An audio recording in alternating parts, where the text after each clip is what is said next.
Isinitaw ng buwan tuwa, isinitaw ng mayugo, isinitaw ng titis, kabay di pasensya. Dikipunin, tukutan, minok dari hukum. Diuras ni, andam, at bawa, milagro. Amen. Hallelujah, hallelujah. Palakpakan nato ang Diyos. Naipulong sa ngayon in the book of Romans, chapter 8, verse 7, at ulitan awon, isa ng 40 sa ang passage. Dedilwa, 54 na ligamo. Dedilwa, 54 na ligamo. Salamat sa mga pastor, especially di aming pastor. Kung mo kung di first time ang talaga ng pastor, bagsago, yan ang katiyo na sulat. Mo si Pastor Richard, no, naayang message niya sa gawa, dahil message din. Pag-iban na pa ako, gini-message. Pag-ti yun gini-dumo na ni. Mantika na dito, kulit ito, yaon. Mantika na dito, dumo, tama ka, Pastor. Si Pastor Richard, daw to Bibiyahe, Barangay Ina. Palagpak, ito magkakasing ito, salamat. So, usap-usap, gigamit ko sa Ginoo. Yes, hallelujah. Tanang pastor, mawag na lugar kapatyahin, bigyan po na ligamo. Dali kita, yan. Kalau Pastor Rodel Mula, Pastor Gini, hallelujah, praise the name of Jesus.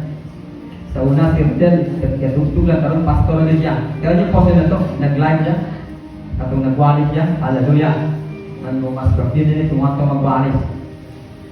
So, tanang mga pastor,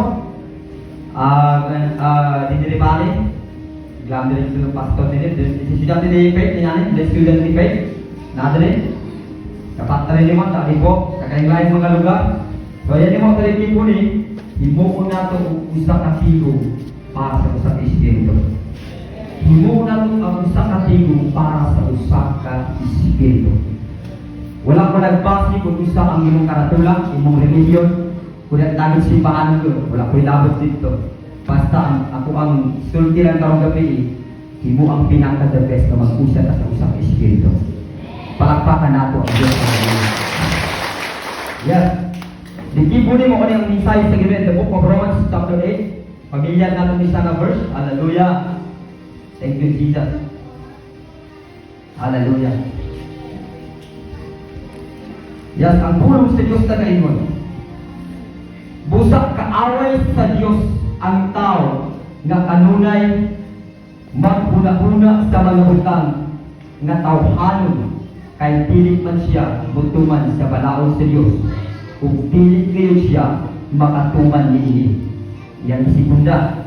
Ang tao nga nagkinabuhi sumala sa tawhanon kinaiya bantaye dili kayo makapahimutol sa Diyos. Palakpakan nato ang Diyos. Gusto pa ko sa ang tao na nagkinabuhi sumala sa tawhanong kinaiya, bantaye, dili gayon makapahimukot sa Ginoo. Apan wala na kamo magkinabuhi na minanduan sa tawhanong kinaiya. Hallelujah, glory to Jesus. Kung dili sa Espiritu, kung tinuod man o galing nga ang Espiritu sa Diyos anaan na sa inyong kasing-kasing, kadtong walay Espiritu ni Kristo, dili iya ni Kristo. Klaro ang pulong sa Ginoo. Klaro ba?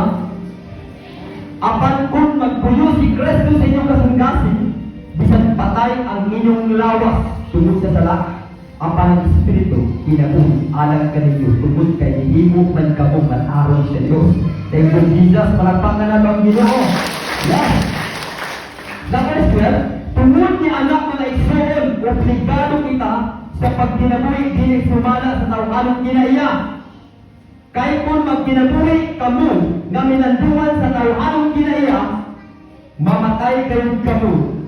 Apan mabuhi gayon kamo kung pinaagi si Espiritu patyo ninyo ang tawhanong pinuhatan. Mabuhi kamo. Madali ba? Mabuhi kamo kung patyon ninyo ang tawhanong kinaiya. Yes. Amen? Klaro ang mensahe sa Ginoo. Padayon ka, ingon siya, ang tanang gimanduan sa Espiritu sa Diyos, mga anak sa Diyos. Gusto ko, ang tanang gimanduan sa Espiritu sa Diyos, mga anak sa Diyos. Buti pasagot kung dili kami nanduan sa Espiritu sa Diyos. Anak kasayaw. Dua naman. Tubuti ka o gabi, mahimong hinanduman sa sagahog sa Espiritu sa Ginoo. Palakpakan nato ang Diyos na rin. Yes, siya. Kaya ang Espiritu nga gihatag sa Diyos kaninyo, dili mag-ulipon kaninyo aron kamo mahadlok. Ang maong Espiritu maghimong-hinuon kaninyo nga mga anak sa Diyos. Para mapasig. Tungod ini, makasampit na kita sa Diyos. Pinaagi sa pag-ingon, amahan ko. Dili ka pwede mo tawag sa Diyos nga amahan kung wala ang gahong Espiritu sa Diyos kanimo. Ikaw ang pinakabagang gahong kung wala ang Espiritu tapos mo tawag ka sa Ginoo. Tawag ka kagapagka di siya now. Amen? Klaro, kahit ang pulong sa Diyos, ang tanang tao na wala pinanduan sa Espiritu sa Diyos. Anak siya sa kaaway o si Satanas. Apan ang tanang imanduan sa Espiritu sa Diyos, mga anak sa Ginoo. Palakpakan nato ang Diyos sa Ginoo. Suyahan nato ni siya. Gusto mo kayo mamanin ato ang passes. Hallelujah. Yes. Ang tao nga nagkinabuhi, sumala siyang tawhanong kinaiya, o naguna-una siyang tawhanong kinaiya, dili makapahinuot sa Ginoo. Ang buti pasagot, maonin. Sa pagpangalaga mo sa Diyos, pasig naguna-una ka, ikaw ang pinakamaayo pagdaan sa simbahan. Pasig naguna-una ka, ikaw ang pinaka-the best of highlights na tao sa pag-atubang mo sa daghang mga tao. Pero sa pag-atubang mo sa Ginoo, ikaw ang pinaka-ibig na tao. Ang pag-atubang sa Ginoo, not only na maayaw ka mag-perform, maayaw ka mag-pray, maayaw ka magdala ng instrument, maayaw ka sa tanan. Kaya ang pulong nagbase siya kung minanduan ba ka sa Espiritu sa Diyos. Bisan maayaw ka mag-hangay sa isang klaseng buhaton mo, maayaw ka mag-perform sa klase na buhaton mo din sa church. Pag wala ang Espiritu sa Diyos, hallelujah, walay klase ka na sa iyang palakpakan nato ang Diyos. Now, unsa man dili ka mabukod sa Ginoo, unsa man ang will sa Ginoo, unsa man dating na yan watakot, labi na karon grabe ka-high-tech ang kalimutan. Panagsara ang tao mo ingon, Lord, thank you Jesus. Panagsara mo ingon sa Ginoo, I love you Lord.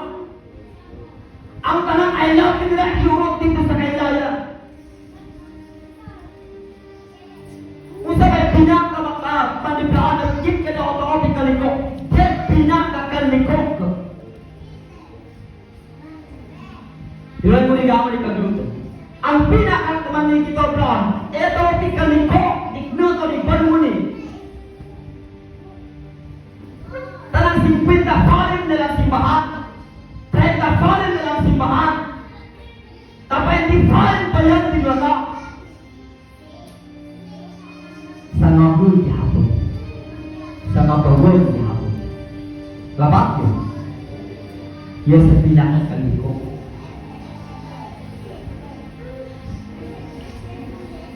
Hallelujah. Thank you, Jesus.